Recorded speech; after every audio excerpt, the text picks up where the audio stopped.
My dear husband, you are one of the most greatest blessing from God. I am thankful for you today and every day. Happy anniversary, love.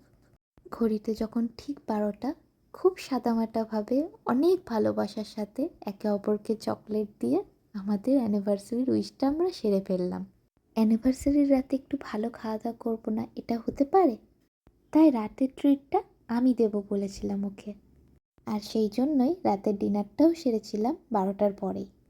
আমাদের অ্যানিভার্সারির দিন আমরা বড় cake কেটে celebrate করব বা একে অপরকে দামি গিফট দিব, এমনটা আমরা কোনোটাই মনে করি না। একে অপরকে টাইম দেব, আর যেটাই করব অনেকটা আনন্দ সহকারে করব।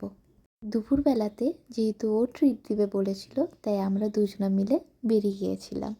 আমার একটা প্রশ্ন আছে, সবার স্পেশাল দিনে একে অপরের কাছে তোমরা কি চাও? তাহলে প্রথমে আমি আমার আশার কথাটাই বলে দিই। আমি ওর কাছ থেকে সম্পূর্ণ ভালোবাসাটাই আশা করি। টাকা পয়সা সোনা গয়নার মূল্য অনেক বেশি হলে পরেও ভালোবাসার মূল্য কিন্তু তাদের সমতুল্য কখনোই নয়, কারণ ভালোবাসা কখনোই কেনা যায় না। আর যেই ভালোবাসা কেনা যায় সেটা ভালোবাসা হয় না। চলে গিয়েছিলাম অ্যাপেক্সে, সেখানে মেনু কার্ড দেখে লাঞ্চের অর্ডার দিয়ে একটু প্রকৃতির মাঝে গিয়ে দাঁড়িয়েছিলাম।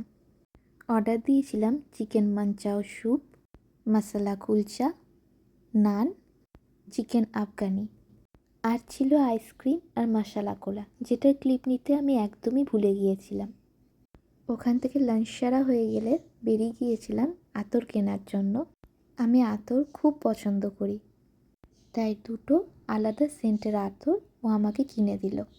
এরপরে বেরিয়ে গিয়েছিলাম কৃপাময়ী মায়ের মন্দিরের উদ্দেশ্যে।